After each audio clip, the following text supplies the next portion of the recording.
And so he asked for a visit from Emily, and also from Palamon, who loved him dearly, and this is what he told them, so listen well. My heart's hard sadness is greater than I can tell to anyone, but most especially to you, my lady, for whom my love will be eternal. Even after I die, my spirit is pledged to your service, more, far more than it will give to any other living creature. I know my life on earth cannot endure. Alas for the sorrows, alas for the terrible pains I suffered for you again and again and again. Alas for death, alas, my Emily. Alas for the binding together of you and me, alas, queen of my heart, alas, my wife. Only lady of my heart, for whom my life ends. What is this world? What can man have and hold? Now with his love, now in his grave, alone, forever deprived of her company.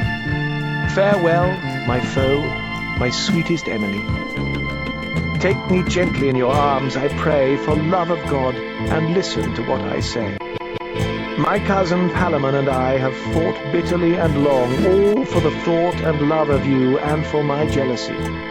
May all-wise Jove incline my soul to be what honest, truthful lovers ought to be, to serve in all we do most properly, that is to say, in knighthood, integrity, and honour, in wisdom, nature, and humility, generous to friends and family. So Jove may own and relish a share of my heart, which knows no man so worthy to share your heart than Palamon, my beloved cousin, part of my being, and in your service as long as his life may last. So, if you ever become a wife, remember him. As he spoke those words, death came near him, its coldness stealing away his breath. But still, although his body now lost its strength, his arms could no longer move, he still had left his mind, and nothing else but his failing heart, still sick, still sore, and even that heart started to falter, feeling death's swift, frigid approach.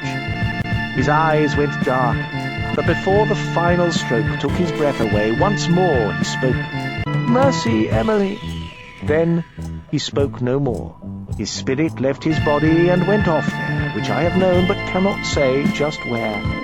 I'm not a theologian, so I desist, and even the ancient books contain no list of souls, and their opinions being no better than mine, I'll hold my tongue and stick to the letter of my tale.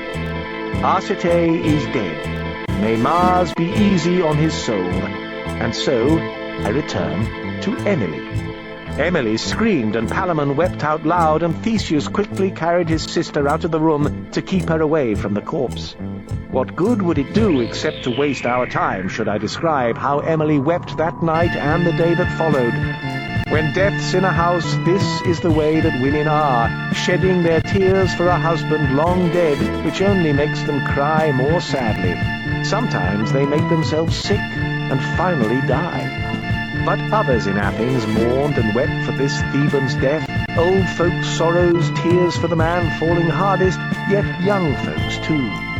Men and women and children wept for dead Arcite. This was greater weeping than you might have seen in Troy when Hector's body was carried in.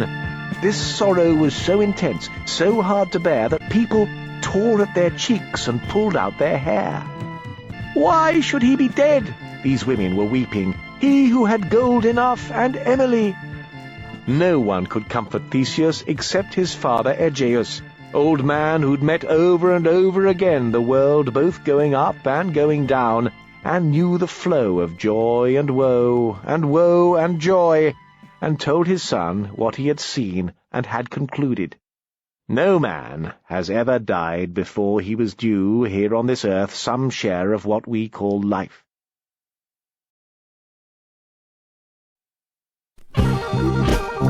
Nor has there ever, he said, been a man alive that some time or other has not finally died. This world is only a thoroughfare of woe, and we are pilgrims passing to and fro. No matter the pain, it's gone when we are dead. And on this subject there was more, he said, wisely exhorting his son and all his people to search for comfort and try to end their weeping. Duke Theseus, trying to stem his grief, now planned how he and Athens would take their leave of good Arcite. The funeral this knight deserved, both for his birth and his deeds. The right decision he finally came to was this. Arcite and Palamon, not expecting to meet, were forced to fight, driven by passionate love, in a sweet and green, well-isolated grove where pale Arcite had sung and sworn his desire, and suffered much, burning in love's hot fires. That grove should be the setting for a funeral pyre where proper rites would join a blazing fire. And so he commanded that ancient oaks be turned to brands, arranged in rows best suited for burning. And then he sent his servants to make arrangements as fast as they could. Without the slightest complaint, they ran and rode to do as he had directed. And then, when that was done, the Duke selected a burial stand, a fire covered by golden cloth, the richest this royal dukedom owned, and dressed Arcite in clothes of the same material, and pair of white gloves on his hands, and a green funereal crown of the greenest laurel. And then he placed a sword in his hand, a shining weapon, and key. He laid him on the bier so people could see him, exposed his face. Then Theseus started to weep, and to let Athenians see the corpse by light of day, he brought the bier to his hall, and the sight brought forth a reverberating roar and din. Then sorrowing, weeping Palamon appeared, his hair all wild and sprinkled with ashes, his beard fluttery, his clothes all black and wet with tears. Far surpassing anyone's weeping and woe was Emily, most sorrowful of all. Theseus, wanting the funeral to be even more noble and rich, came leading 3 great horses, armoured over with glittering steel, and wearing heraldic arms of noble Arcite. These steeds, each of the 3 was grey and white, were being ridden by solemn Athenian knights, one of them carrying high in front of his saddle the dead man's shield, another holding his battle spear, and the third bearing his Turkish bow. The quiver was burnished gold, and the straps were too. Their faces drawn and sombre, all of them rode from the palace, heading toward the sweet green grove. Theseus had chosen the noblest Greeks in his city to carry the bier on their shoulders. They rode through the streets slowly, their red eyes wet with recent weeping, and down the broadest road in the quiet city they came, the pavement blackened. Beyond the street the houses too hung high with blackened sheets. Riding to the right of the slow-moving bier was old Aegeus, and riding to the left was his son, Duke Theseus, each of them bearing in hand a golden flask filled with milk and honey and wine, with a splash of blood. And Palamon was there with many men, and then came woeful Emily, carrying fire in her hand, which was then the custom, to burn the corpse as a proper funeral must. Much hard labour was done. Great preparation was needed both for the service and fire-making, so that the pyre's top reached to the heavens. And the pyre's width was a full 107 feet, that is, the laid-out boughs were that broad.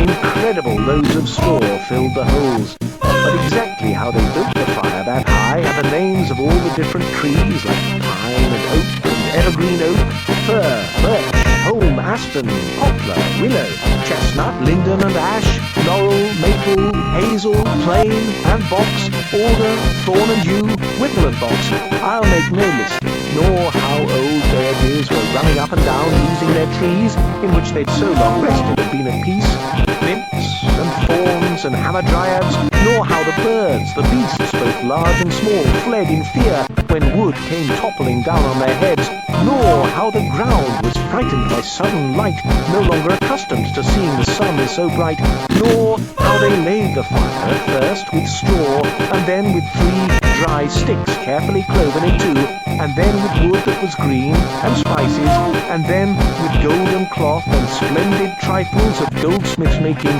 and garlands hung with flowers, and myrrh and incense with their perfumed odours, nor how Arcite was lying in the midst of this, nor what the richness around his body was, nor how pale Emily, as was the custom, brought them the fire for funeral combustion, nor how she fainted when the flames were leaping, nor what she spoke, or if she meant to speak, nor the precious jewels men threw in the fire when flames grew huge, and smoke went floating higher, and some threw shields, and some threw in their spears, and some their clothing, or how each garment appeared, and many cups of wine, and milk, and blood. The fire was hot enough to drink of at once, and how the Greeks, in enormous cavalry groups, rode 3 times round the fire in galloping loops, shouting loud as they rode, not simply waving their spears, but fiercely clattering one against the other, and how the ladies went on crying, nor Emily, who had to be led right to the palace gates when Arcete's ashes lay still, nor how they held a wake which lasted until the morning, nor how and what funereal games were played. None of all this do I care to say, not even who was the best of the wrestlers anointed with oil, nor which of them won the prize appointed the best. I won't describe how homeward to Athens they went when all the funeral games had ended, but briefly to the point I'm carefully heading to bring this long and winding tale to an end.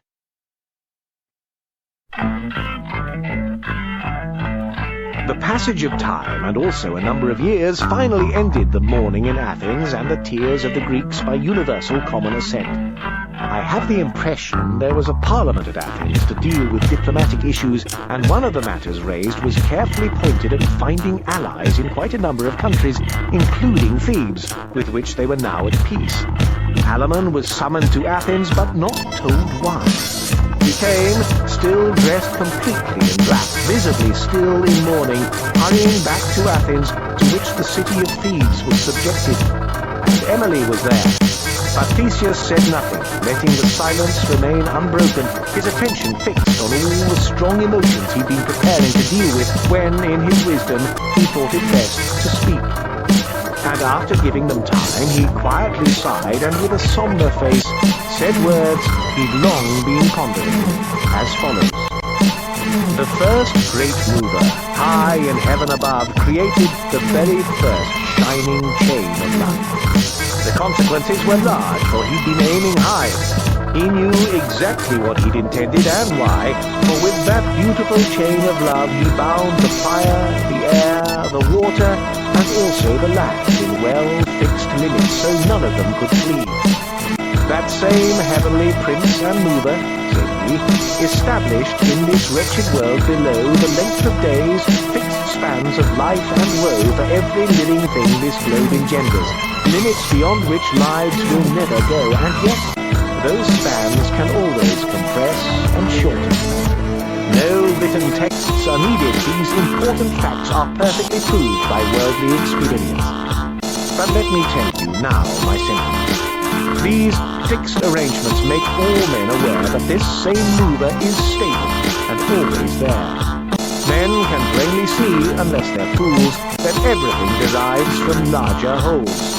For nature was not made in the very beginning as only a fragment, a separate small existence, but born of a greater thing, perfect and stable, and staying so until it turns corruptible. And so our God, from wisdom and foresight divine, has carefully established every line allowing different species living on earth to endure by succession only. First comes birth, then death. Life on earth is never eternal. These are things you can see and know for yourself. Look at the oak which slowly grows itself tall from seed to stout and thickened tree, and lives exceedingly long, as we may see, yet in the end, like everything else, it's gone. Consider too that even the hardest stone under our feet, on which we walk and run, slowly wears away, and then it's done. The broadest river can go completely dry. The greatest towns and cities can fade and die. We learn from every side that all things end.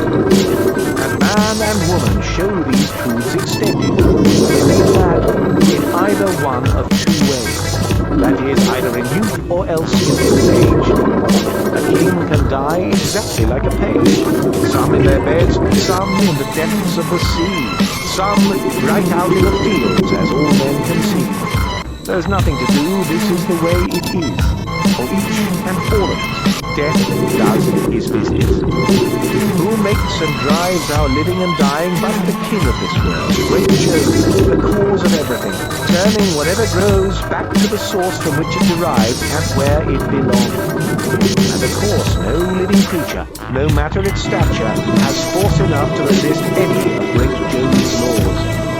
And so it is wisdom itself, it seems to me, to make a virtue of simple necessity and understand that there is no escape thinking we are better than monkeys or apes.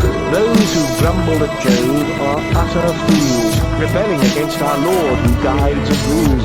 And surely a man achieves the highest honour, dying at the height of his worth, when life has flowered and he secures the reputation of his name. And thus he does himself and his friend no shame. And his friend should always be happy, reaching his death, to see the worth of his life in the public realm, instead of fading away as time goes by, and his fame has shrunken away until it dies. Wealthy reputation will last much longer when men are dead, with names both high and strong. The opposite of this is willfulness. Why do we grumble, oppressed with heaviness, because Arcite, the flower of chivalry, has died with honour, always doing his duty, departing this foul prison of our life? Why are they complaining, his cousin, his wife, about his welfare, he that loved so well? And would he thank them? No, by God, not at all, because they injure both his soul and himself, and cannot find the way to their life's fulfillment. What conclusion do I reach after this series of statements?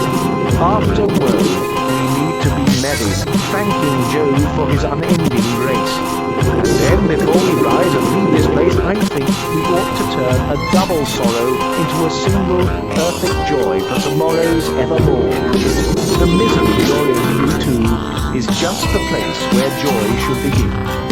My sister, he said, this is what I want. Fully endorsed, right here by my parliament, which is that Palamon, your own brave knight, who serves you with ready heart and all his might, as he has done from the very time you met him, and you must by your grace take pity on him, and have him as your husband and your lord. Give me your hand, for these are my royal words.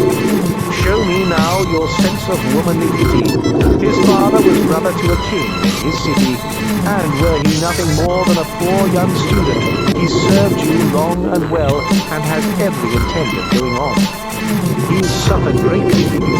Things must be seen as they are, and your favour is due him. Noble mercy should always prevail over right. And then he said to Palamon the knight, I take it you don't need much sermoning to be in your happy total assent to this thing. Come closer, take your lady by the hand. It did not take much time before they were man and wife, now knotted each to each by that bond well known as matrimony, or simply marriage, approved by council and the lords of the baronage, and so in happiness, and with much singing, Palamon and Emily were linked in marriage. God, who made this entire world, brought him the love he had worked so hard to deserve. And now our Palamon is filled with bliss, living in riches, health, and happiness, loving Emily so tenderly, and always treating her with great gentility, so neither would speak a word harsh or senseless, or were jealous, or said what either would find offensive. Now Palamon and Emily is finished. May God have mercy on those who were here to listen. The Miller's Prologue. When the knight had finished, all his tale was told. No one who heard his story, young or old, could have denied that this was a noble story, well worth keeping fresh in memory, and especially the pilgrims of loftier breeding. Our host was laughing. Then he swore, "This thing is going right, by God! We've gotten the bag open. Who'll pull the second tail from the sack? Truly our game has well and swiftly begun. Now tell us, Sir Monk, if, as it happens, you know one, a tale to match the one which the knight spun out." The miller, drunk from all the ale he'd down, was fair but not completely stable-mounted. Not a man to doff his cap to the worthy, sit still and wait, nor skilled in courtesy. He raised his voice to the level of actors playing King Pilate, and swore, "By the Mary bones of God, I know a noble tale that cries to be told, so now I'll tell it better than the knight told us. The host could see that Abe had gone easy. My brother, he said, just let a better man tell us another. Wait, we'll work as we can. By God's own soul, said the miller. Damned if I wait. Either I tell it or else I ride on my way. Our host replied, tell on, we'll hear your story. You're a fool and drunk as a pig. Your brain's been boiling. You listen to me, said the miller. Both all and some, but first I have to affirm just what I am. I'm drunk. I hear that when I talk. My words may not be good ones, alright. If I slop and slur, blame it all on Southern ale, my friend. I want to tell a story, as also a life well also with me and a cleric who put a cuckoo cap on the phone. Up spoke the steward. Stop this ranting fool. Spare us all your stupid, drunken cursing. Slandering a man is sinful. Defaming is worse. And so is hurting the reputation of wives. This drunken miller's answer was quick and lively. You ought to think, and remember, dear brother Oswald, a wifeless man can never be a cuckold, which isn't to say that you yourself are one. Who could count the number of decent women and 1,000 good ones, by God, for one that's bad? A man who doesn't know that is dead right sad. Why be so angry at a story I haven't told? I'm married too, if a miller can be so bold.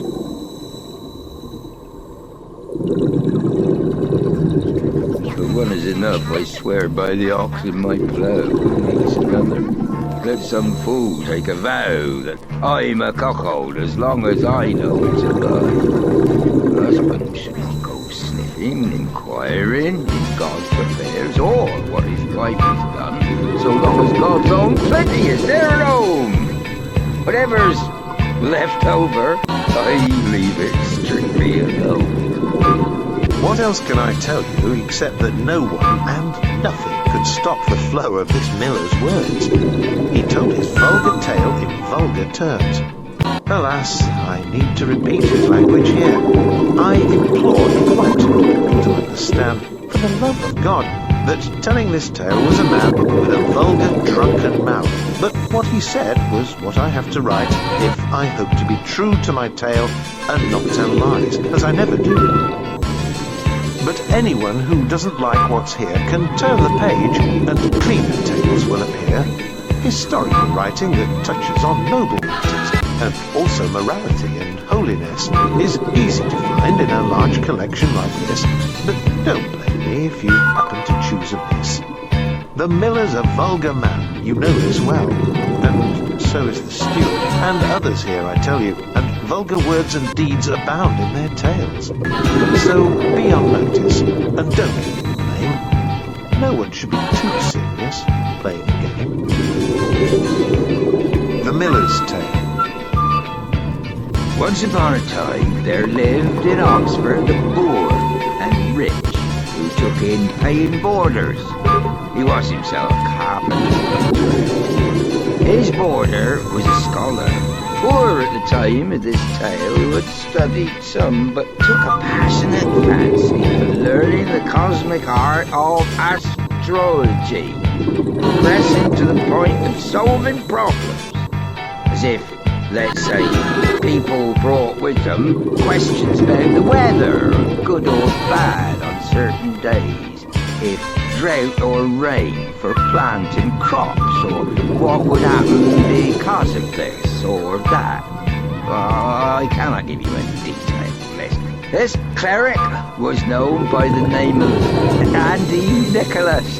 He had studied illicit love, its pleasurable practice, but was sly, kept completely hidden and private, appearing like a virgin girl quiet and meek, living alone in a room in the carpenter's house, and keeping to himself a room well scented with herbal perfumes prepared by his good fingers. He too was scented sweet as spicy ginger or the delicate root of licorice.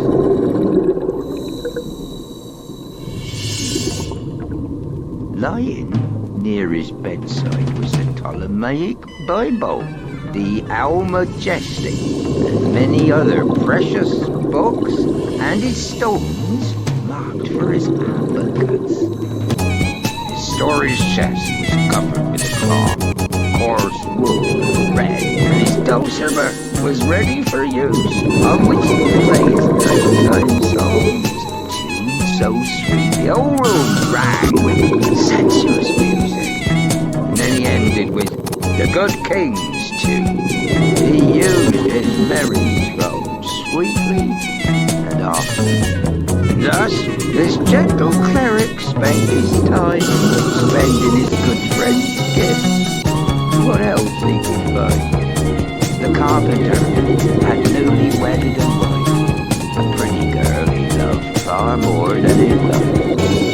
Exactly 18 years of age. Jealousy kept her tight in a cage, for she was rebellious and young, and he was old, so it took quite likely to be a cuckold. His education was small, like mine. He'd never read Cato's book of maxims, which says that every man should choose a wife like himself.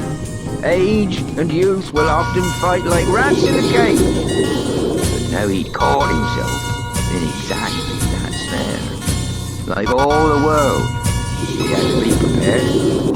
His youthful wife was lovely, the body as slender and delicate as a well-fed weasel, wearing around her waist a belt of large silk and an apron white as a fresh fallen milk, wrapped around her loins like a narrow skirt. Her undervest was white, fronted around the back, embroidered, as was her collar all around. Her cap was white, but covered with small, bright ribbons. The red band was silk. She wore it high, and surely she pranced about with a lecherous eye. Both her brows, neatly arched and black as Betty's dark. Looking at her was a far more blissful sight than even the She might be softly told the fluff leather purse hung from her belt tassels, spangled with burnished metal. In all this world, if you search in front and behind, no man can fashion images in his mind so dainty, delightful, and easier on the eye. Shone brightly and golden coins shone bright, and be forged and burnished on either side. And when she sang, it sounded loud and charming like any swallow seen high on a barn. And she could skip and play and dance like any kid or calf behind his day. Her mouth was as sweet as honey day on me, or well-stored apples in a baby head. She was as skittish as any bouncing colt, tall as a mast, and straight as an arrow bolt. She brooch on her undercollar, broad and down, like a shield's projecting, shining silver.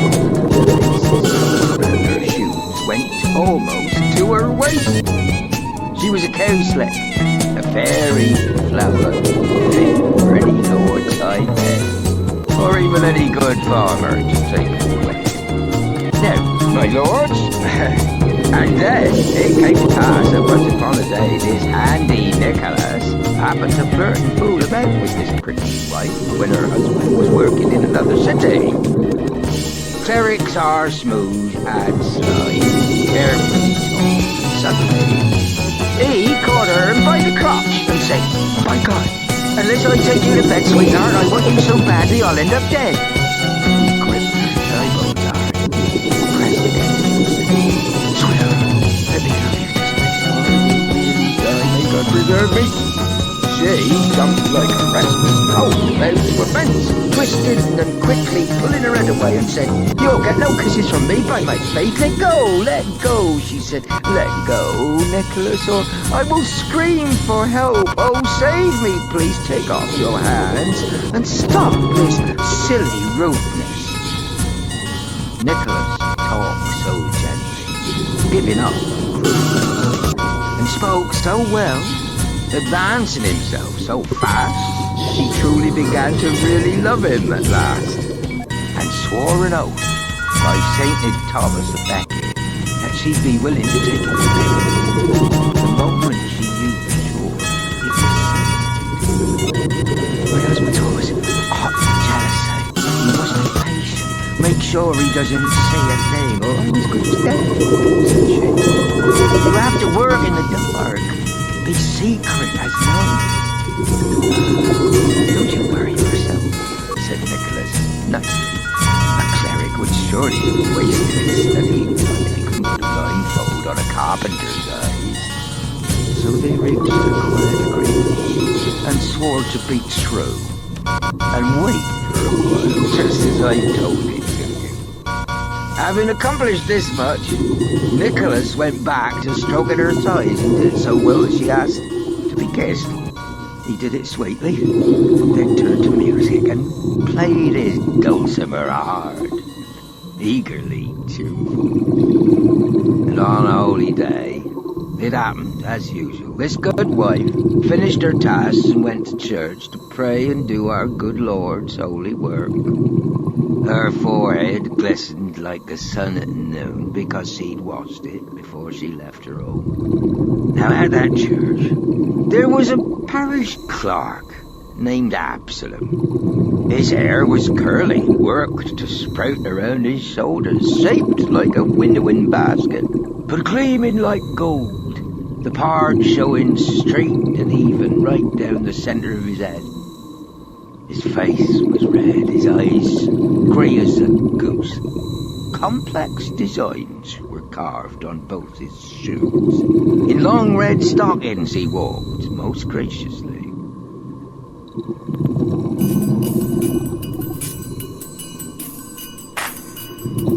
The tunic he wore was fine and handsomely made, blue of a light and carefully handled shade, freely punctuated with leather laces. And over the rest he wore a clerical gown, white clothes, spreading on the bed. He was a happy child, so help me God, good at clipping and shaving and drawing blood, and he could draft all sorts of documents. He knew how to dance in 20 different modes, but all according to Oxford standards. Oh, outdated. He kicked out his legs, went to and fro while playing songs on a small-sized squeaking fiddle. And sometimes he sang much higher than most men did. He played the guitar as well as he played the fiddle. There wasn't an ale or brew house he didn't visit, entertaining those who were drinking their beer. His eyes saw only the pretty barmaids there.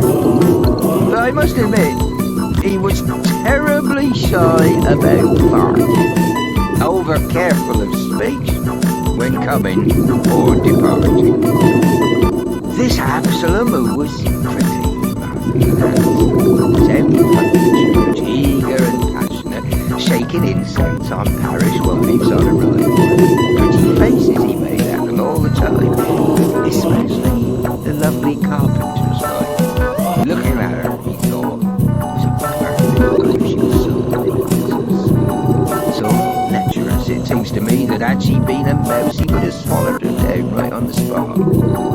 This parish clerk, this amorous house, lived with a heart so flooded, longing for love, he would not accept a cent from anyone's wife.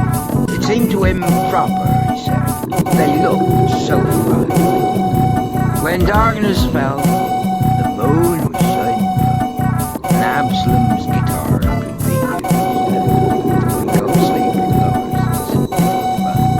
And off he went, happy and amorous, until he'd gone as far as the carpenter's house.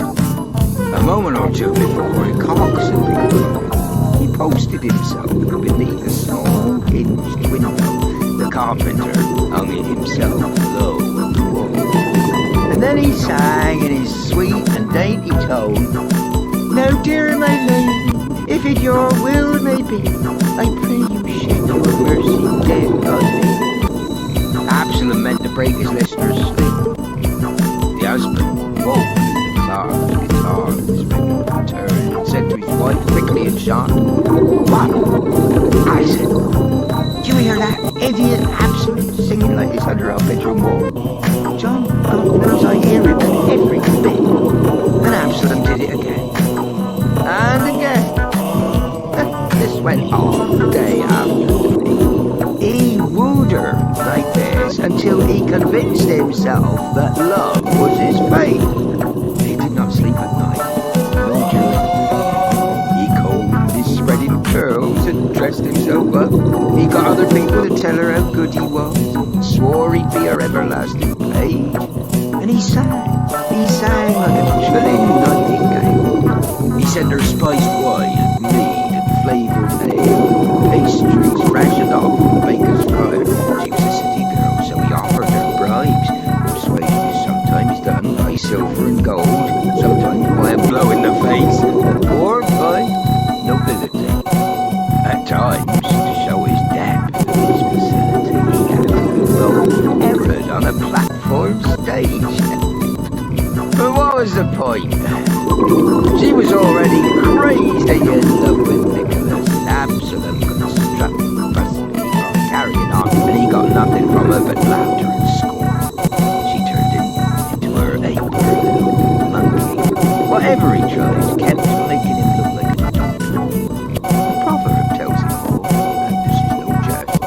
A subtle hand that has her right where she rests makes an absent lover look like a toad. Absalom could be happy or sad, but both or either meant nothing. He never shined bright, and Nicholas forever stood his light. Then watch yourself, you man. So Absalom may sing and wail, alas. And then it happened one easy Saturday. The carpenter had business and went away, and Andy, Nicholas, and Alison agreed that something simply must be done. Nicholas should now invent some trick to keep her husband safe. And if the trick succeeded, she could sleep all night in his arms, and how she wished it would be exactly as he desired, and so did she.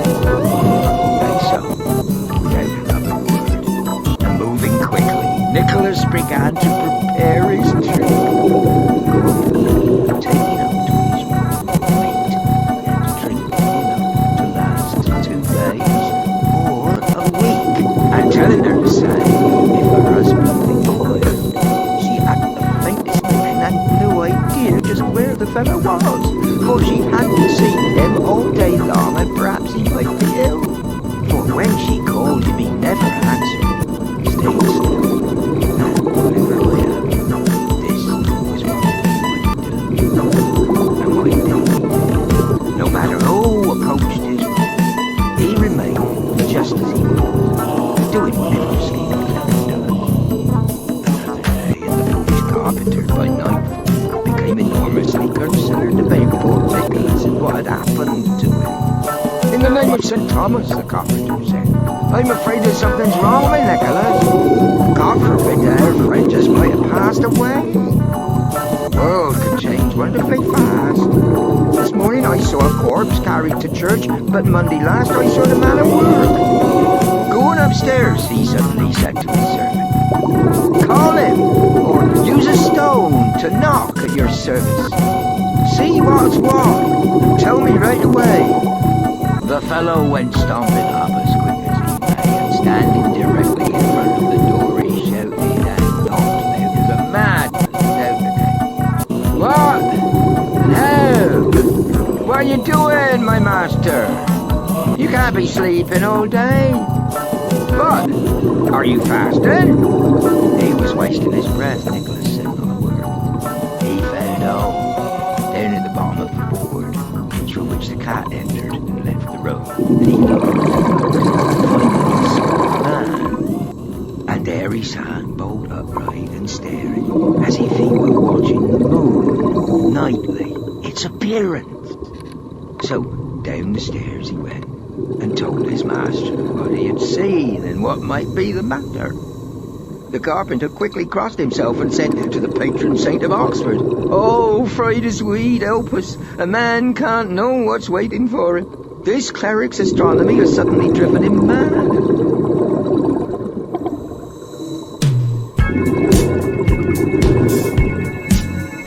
Or maybe he's sick. Maybe he'll die. I thought as much. This is the price for prying on things that God didn't want us ever to see. Ah, ignorant men are truly blessed, believing only what they believe and knowing what they know. It happened to another cleric, this astronomy. He always walked in the fields trying to see in stars whatever the future might hold for our kind until he fell in a clay pit and died. No, haven't seen it there. But by St. Thomas, I really feel bad about this Nicholas. You have to be scolded for studying all this art, if I can, by Jesus, heaven's King and my God. Give me a staff so I can pry up the door from underneath and you push it out. I'll pry him out of his books. I'll go and shout him down. It's strong and he went to the door. The servant was strong, drove it flat on the floor, pushing one way, gripping it by the hasp, while his master pried from beneath. He went down with a crash. But Nicholas stayed as he was, still as a stone, continued, looking skyward. He never moved. The carpenter grew frantic and took his tenant by the shoulders, shook him very hard and said loudly, "What? What how? Down now! Look down! Wake up and think of Christ and his thorny crown! With this sign of the cross, I free you from evil creature." Quickly he said a prayer for the devil, not only the room where Nicholas loved, but every corner of the house, inside and out. "Jesus Christ, our Holy St. Benedict, keep us in this house from all the devil's tricks and from all the spirits out in the dark. Our Father and Lord, save us like St. Peter's sister." Finally, Handy Nicholas sung, as if his head both low and deep. Alas, must this whole world be drowned all over again? The carpenter exclaimed, "What God's name are you saying? Rely on God as we working men do." Nicholas answered, "Go. Then you and I shall sit here all alone, and I will tell you what you need to know. This isn't for anyone else in the world." The carpenter went down and came back bearing a ribbon picture of the strongest day he knew, that region of the jumps. Nicholas picked up the door and locked it tight, and then he came back and sat by the carpenter's son. "John, my host, beloved and dear, before I tell you must solemnly swear not to tell this secret to a man in this world. For these are Christ's own words that you shall hear. If you repeat them, your soul will be damned forever, and all the rest of your days you will never be sane again, but roam the woods like a dog." "No, Christ forbid it by his holy blood," answered this foolish fellow. "I'm no blabbermouth. If I say so myself, I don't run off at the mouth. Tell me whatever you like, I'll never tell it to child or woman by him who battered hell." "Now, John," said Nicholas, "I'll tell you no lies. I have no doubt, by searching in the skies, looking deep in the moon's bright eye, all bright, that Monday next, just before the light returns, rain will fall so crazed and wild that even Noah's flood didn't see the like. In less than an hour," he said, "the entire world will be drowned, so fast and hard will the waters swirl. The entire world, and every man will be dead."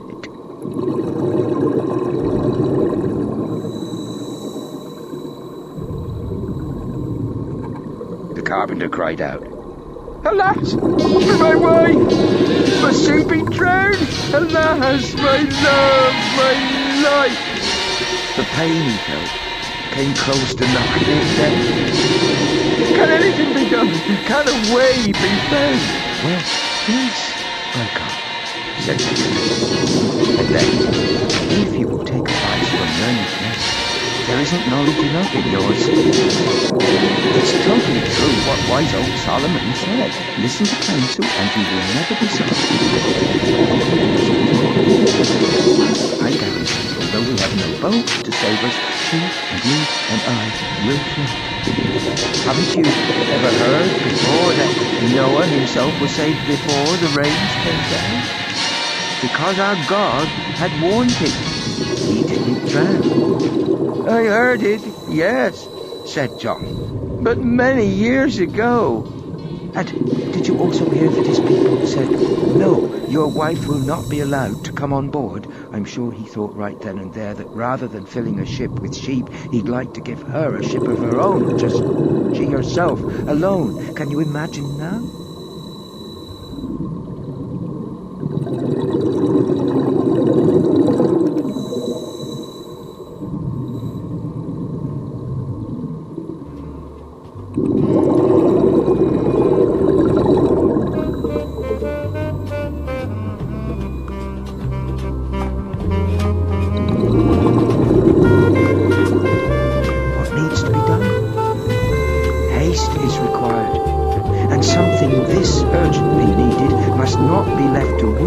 So listen and heed me.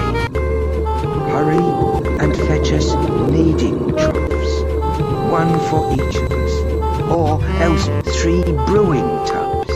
Make sure that every single one is large, so we can comfortably float, as in a barge, with food and water for just a single day. And who needs more? The water will drain away early next morning, more or less by 8. But Robin, your servant, will have to accept his fate. And Julie, I cannot save. Don't ask why not. I'm not allowed to answer. God's secrets are not for merely human ears. You ought to be happy enough as you're mad to receive the kind of grace that Noah was granted. I'll save your wife, to be sure, no doubt about that. Now, go and hurry. Fetch us our life-saving lambs. And when you have them, one for each of us 3, here is the rest of your work. These tubs must be hanging extremely high, close to the roof, so no one else can find the living proof of our plans. That done, and when the drink and food are set inside, and an axe as well, so the roof can't trap us when the water rises, we'll smash 3 holes, each one up high and in the gable, facing toward the garden, over the stable, so we can freely float along our way once the terrible rain has passed away.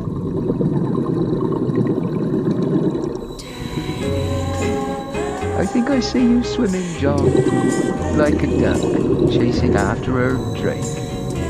We'll bless our good luck, and I will call, "Oh, Alison! Oh, John, enjoy yourselves. The flood will soon be gone." And you will answer, "Master Nicholas, now hail. I see you clearly. This water's like glass in the sun."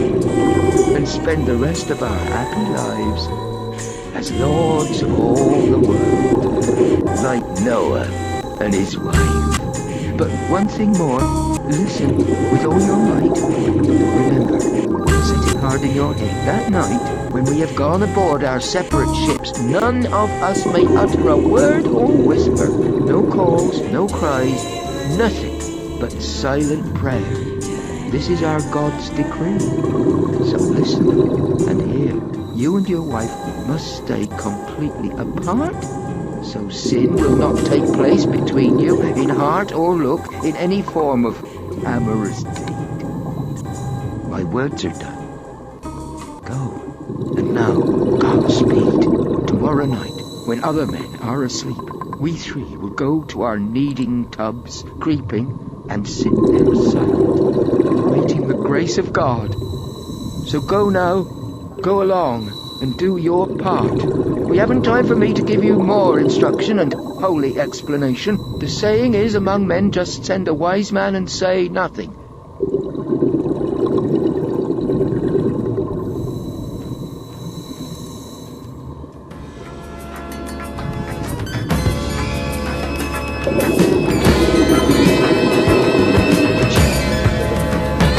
This carpenter hurried off on his way. After the terrible died, went away, and of course he told his wife his secret which she had been told far better than he did, just what this strange adventure was all about. But she made a great pretense of it, and said, "Alas, hurry that it may be done. Let us escape and we will be killed. Oh, I am the true wedded wife. God gives thousand help us save our lives." Why incredible things flow in our emotions. Men can kill themselves with imagination, so hard and dangerously wicked. The carpenter began to believing that in truth he'd seen Noah's flood come rolling over the sea, Jane, poor Alison, his honey dear. He went. He felt his stomach quiver. He sighed with sorrow, wrenched heavy breath. And then he went and got a kneading trough, and then a pair of brewing tubs. Enough for them all, and had them brought in secret to his own. And then he made 3 ladders working along so they could climb from the floor, rung by rung, up to tubs in the rafters where he had hung them. He stocked 3 tubs with brewing more than enough to last them through a long and worrisome day. But before these things were ready and all arranged to send them to them, he also is serving aid to London on matters of pressing business. When the evening came and night was near, he shut his door in the dark like a candle, completed all his work most handily. Soon all 3 of them went up their ladder.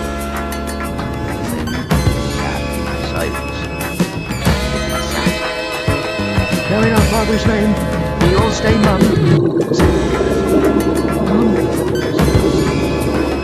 Mum, said Tom. The carpenter sat there, raised and very still, and firm and brave, waiting the mighty rain coming his way. Anxiety and hurry, desperate. Soon the Jewish carpenters.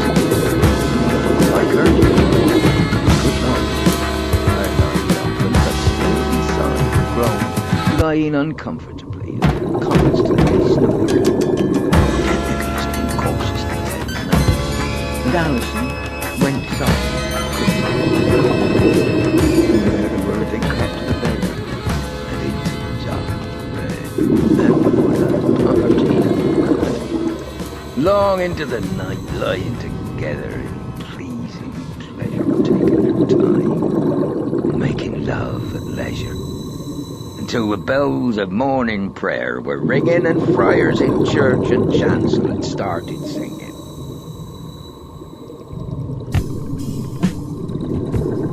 The parish clerk, our amorous Absalom, drowning in love and always woe-begone, had gone on a picnic earlier that day for sport with some of his friends, running and playing. On coming back, he quietly asked Eric, as if by chance, put him in church, what news he had of John the carpenter at the moment. No news. He wasn't working in town the other day. So maybe he's searching for timber, and maybe our abbot sent him out, as often he does, and John will be looking around for a day or more, and sometimes he'll stay at our farm. He may be sleeping out there, in the barn, or maybe he's home. I really don't know. Absalom was happy and ready to go on an old night, staying awake till dawn. I have taken anywhere, nowhere, since sundown will bright. By God, and cock's crow just before the night is done, I'll go and quietly knock at his window or in his bedroom, unconveniently low.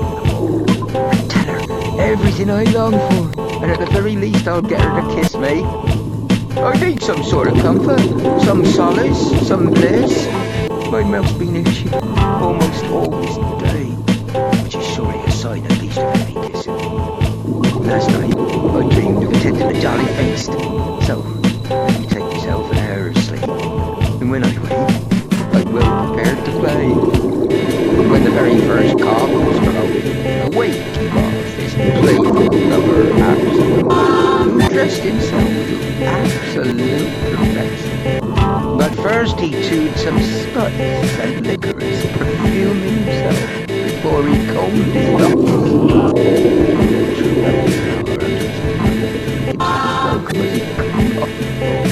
and then he strolled away to the carpenter's house, standing under the window, still as a man. The window was low enough to rest on his chin, and coffee roosted softly in a tiny book.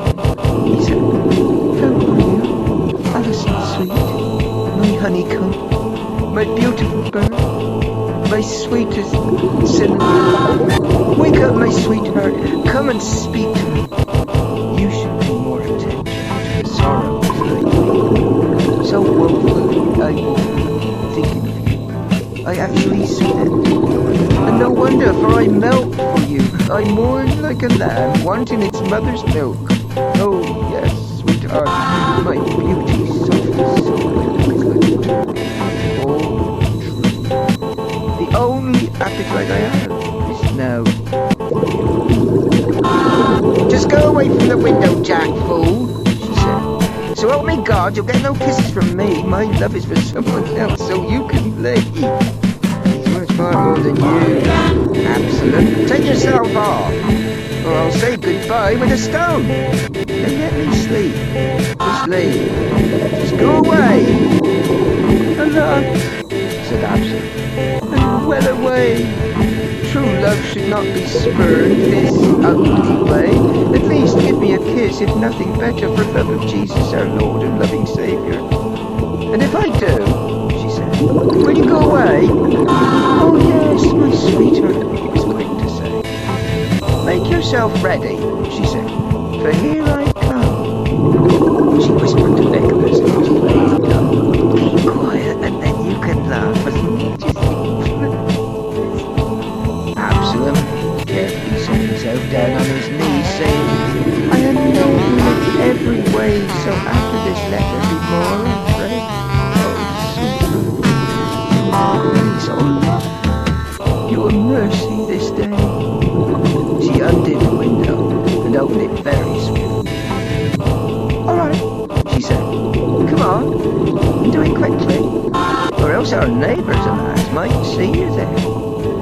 Absalom hurriedly wiped his lips all clean. The night was dark as pitch, as dark as coal, and out of the window she stuck her bare asshole. And Absalom, who could have done much worse, put forth his mouth and lovingly kissed her ass, licking his lips, as it were, before he grasped it. He jumped right back, knowing something was wrong. He knew no woman was bearded, and this was a long one. The skin was coarse and rough. The smell was strong. "Oh God, alas," he said, "what have I done?" "Hee," she said, and slammed the window down, as Absalom, woeful, went walking slowly off. "A beard," said Andy Nicholas. "By God's own corpse, this is worthy of laughter." Our foolish Absalom heard him, every word, and bit at his lip, angry, anxious to return the favour as soon as he could. "I'll do it, by God!" Who was rubbing now, wiping his lips with dust, with sand, with straw, with gum, chips, spots, Absalom, and who kept saying, "Alas, I give my soul to sing like that he has everyone in this town, that I should fail to avenge an insult against my soul and name. Alas, that I never turned away."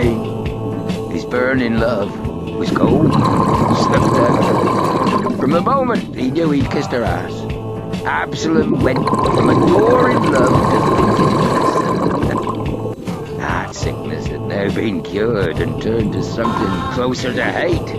He started denouncing it, then weeping like a child who's just been whipped. Then he went walking slowly across to the place where a blacksmith worked. A man called Don Gervais, hammering ploughs, many of which he made. He sharpened ploughshares and coulters, turf-cutting blades. Absalom softly knocked at the blacksmith's door and said, "Come open up, Gervais, at my call." "And who are you?" "It's me. It's Absalom." "Well, Absalom, for the sake of Christ's sweet tree, why are you up so early?" "Blessed may you be. What's the matter?" "Which pretty girl, God's brows, has got you out on the street and prowling around?"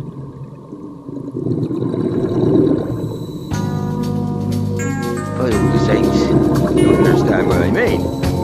Absalom did not give a damn or a beat for the blacksmith's jokes. He could not play the game. There were more important things on his mind than play, which Gervais could not know. "My friend's dear," he said. "That coulter, hot and fire there. Lend it to me, please. I need it to do something. You'll have it back, and soon," said Gervais. "Of course. For it's made of gold, or a nobleman's purse, all filled with wealth untold. I am an honest man. So, what will you do with it?" "All in good time," said Absalom. "Don't say nothing now. I'll tell you tomorrow night." He took a place which was called Whaley Walkway, laughed. In the street with carved windowed walls. First he coughed, just taking a call. Again, Alison went. "Who can it be knocking like that? It's bound to be a thief." "Oh no," said he. "By God, my sweetest love, I'm Absalom, my darling, and here to prove it, I brought you a golden ring. My mother gave it to me. It's very fine, may God save me, and very well shaped. I'll give it you for a kiss." Nicholas had risen and tended the piss and thought he might improve today by this. God, the kiss of the flowers. He went to the door, and in hasty excitement, saw a woman stuck out. "Sweet bird," said Absalom, "I don't know where you are." Then Nicholas looked smart and fierce and hot and heavy as a thunderbolt, so Absalom was almost blind in the darkness. But he was ready with his red-hot coulter and shoved it in almost up to his shoulder. The skin burned off and his breath all around. And Nicholas felt his hands on fire, moped, and thought this wound would surely make him die. And like a maniac, he screamed and cried, "Ah!"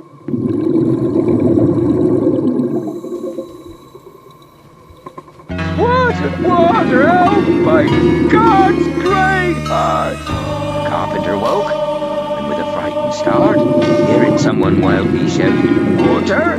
he thought, "Alas, now it's Noah's flood." He straightened up, not saying a single word, and wielded his axe. He cut the rope like a swordsman and fell to the ground, not stopping to batter his ale or bread until he hit the floor with a smashing blow and fainted dead away from the crash. Alison and Nicholas went dashing down the street, screaming, "Help! Help!" All their neighbours came rushing from their houses, then stopped in amazement, gaping down at John, still unconscious, very pale and wan, because his crashing fall had broken his arm. But when he awoke and spoke, he did himself harm, for Alison and Nicholas declared him mad, telling everyone there that Noah's flood had frightened him out of his wits, and his fantasy had met its match in his broken-headed folly, buying 3 enormous heavy tubs and hanging them all up high from the roof above, pleading with the others for God's great love they ought to join him there for company. Everyone laughed and cheered at this fantasy, gaping, staring at his house, what he'd done, turning the whole adventure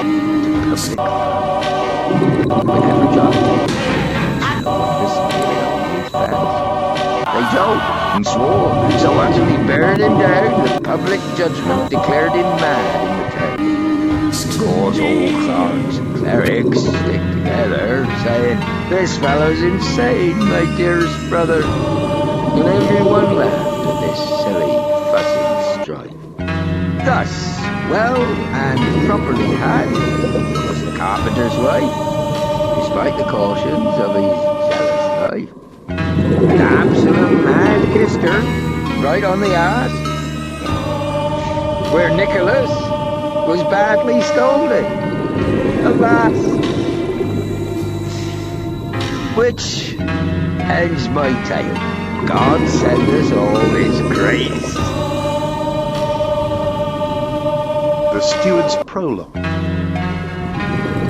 Everyone laughed at this silly, foolish and funny story, but some among them saw it one way, and others insisted on seeing it differently. Yet most agreed, which showed their common sense. Of all who were there, I saw one single face which showed true distress, and that was Oswald, whose place in the world was high as a steward, but who had first been a carpenter, and resented Joe's mistrust. He began to grumble, and said the story was bad. He said, "And if I cared to, I'd pay it back, and humble a cocksure miller's bleary eyes, if I had a taste for obscenities and lies. But I'm too old. Such things are not for me. Grass time is done. Dry winter food must be my diet. This snowy hair proclaims my years. My heart's decayed, and so alas of my years. And here I am, moulding on with age, rotting away worse each livelong day, headed like garbage for wasting in a pail. Knowing this is what we all men fear, our only way to ripen now is weary decay. And still we keep on dancing, for as long as the world is willing to play a tune or song, we live our dreary lives pierced by a nail, combining a hoary head and a greenish tail, just like a leak. Our strength is driven down, but we wish and will as if we still had power. Whatever we cannot do is what we talk about. The fire's done, we're ashes and choke. 4 glowing coals are all old age possesses. Boasting, lying, anger, and greed.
gone, but these dull sparks belong to us. We cannot kick our heels or make much fuss, but emotions never fade, and that's the truth. Still I feel in myself a brash colt's tooth, no matter how long the water of life's been running, but aware that my life is almost done. Surely, the moment I was born, it was death that opened the faucet and let my very breath flow in and out and away. The barrel is empty. Life's current hangs like drops on the barrel's rim. And no matter how hard the foolish tongue can chime and complain, we've used our lives. We've had our time. Dotage is all that's left us. Nothing more. Our host had found this servant talk too boring for words and quickly protested like an angry king. What good is all this chewed up learning and wit?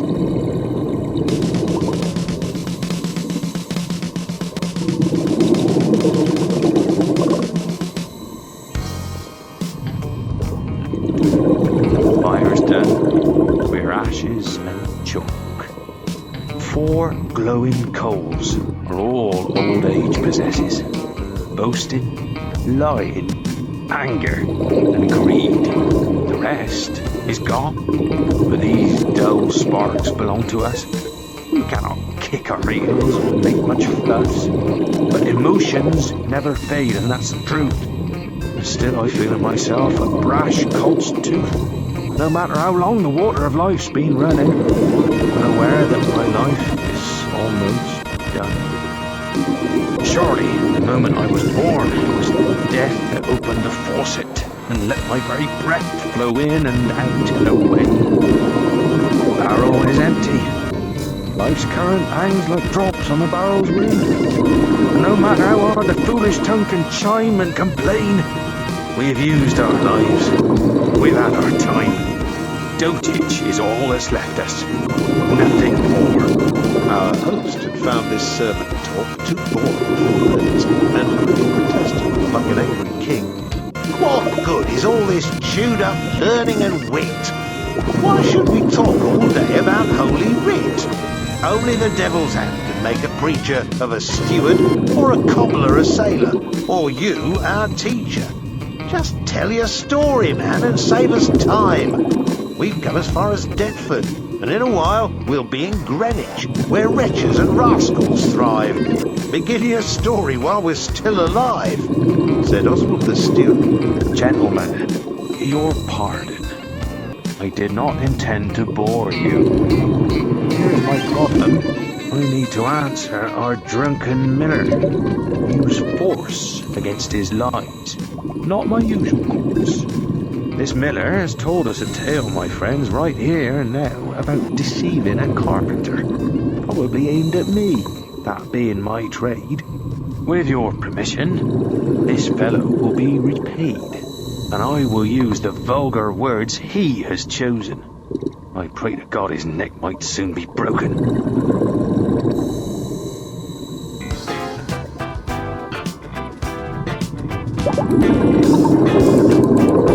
Seen a bit of stick caught in my eye.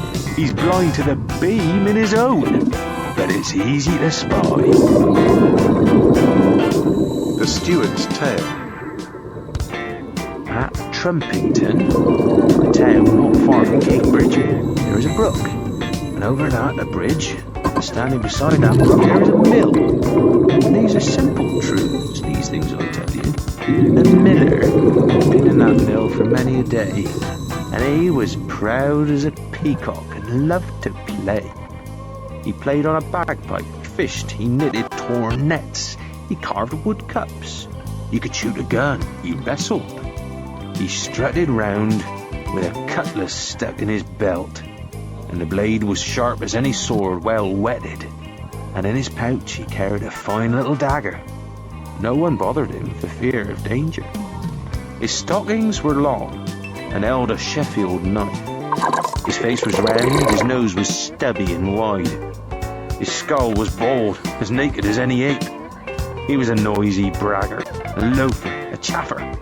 No one got close enough to touch his skin without a warning. This miller's patience was thin. And of course he was a thief of wheat and meal, a sneaky scoundrel, well accustomed to stealing. This hot and haughty fellow had the name of Simkin. His wife had come from a family of noble kin, and the local priest himself had been her father. Simkin was very well paid for making that marriage. The priest welcomed that kind of blood in his family. Simkin's wife had come from a nunnery, for he would not have agreed to anyone without a warrant of virtue and education, proud as he was of his sterling yeoman station. And she was proud, standoffish as any married. The two of them were truly a splendid sight. On holy days when he would walk ahead, a brilliant scarf tight wound around his head. She came after him, wearing a gown of red, and Simpkin's old stockings displayed the same bright shade. No one dared to address her except as my lady. No one was brave enough to flirt as she walked, though clothes and manners attracted attention, of course. Unless he chose to be pierced by Simpkin's cutlass, or with his knife, or his dagger. And that was the truth. Jealous folk have always been dangerous people, or at least that's what they want their wives believing. And since her birth was stained, she being illegal, she was so dignified she seemed quite regal. Of legitimate scorn and infinite mockery. Simkin held that the lady was rightly haughty, considering her education and family, and everything else she'd learned in that nunnery. This well-matched pair had first brought forth a daughter, now 20 years of age, and then a baby brother, still in his cradle, and a fine and handsome boy. The girl was rather stout, with a well-grown body, and a stubby nose, and eyes as green as glass.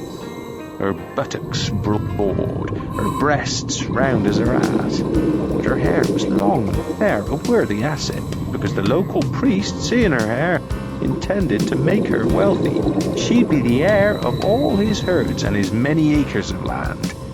And he'd made a fuss of her marriage, carefully planned to link his family tree to one so high that noble blood would give her an ancestry worth having. Holy Church's wealth should be allotted to people born from Holy Churchhood. And so he honoured her in his holy blood, no matter that Holy Church was consumed by his brood. The mill had made the miller rich, no doubt, mining wheat and malt from lands around him, and especially from the fields of a noble college called Hall of the King, set in ancient Cambridge. The miller ground up every sheaf of their wheat and malt. Now, one fine day, as it happened to be, the college provisioner was too sick to drive, so sick, in fact, he was expected to die.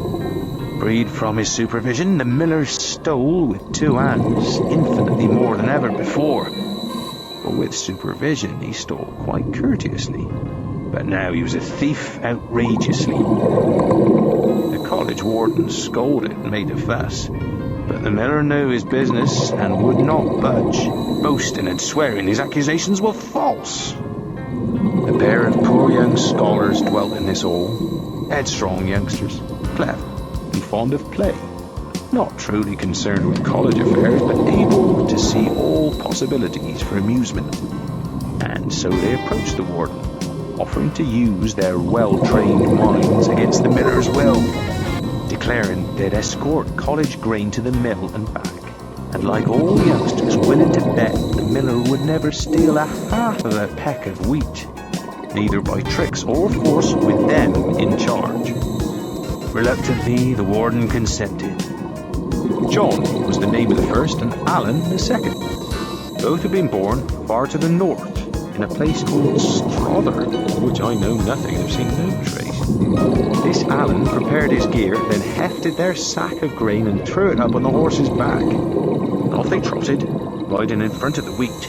Each man had at his side a sword and a shield. John knew the way. He needed no one to guide him, and when he saw Simpkin, he dropped their sack beside him. Alan spoke first. "All hail, Simpkin, i' faith! How is your pretty daughter, and how is your wife?" "Welcome, Alan," said Simpkin, "I swear by my life. And John, too. Now, what do you say?" "Simpkin," said John, "need will have its way. A man who has no helpers must help himself, or else he's a fool, as clerics like to tell us. Our provisioner, I fear, is as good as dead, so painful now with the molars back in his head. So I have brought our grain and Alan with me, and we hope you'll grind it up and do that swiftly, so we can turn around and ride home quickly. That will I do, said Simpkin, by my life. And what will you do while your wheat is busy grinding? So help me God, said John, I'll stand by the hopper, watching how grain is ground and done right proper. Never in all my life have I seen the process of grain to flour, and that's plain truth, not nonsense.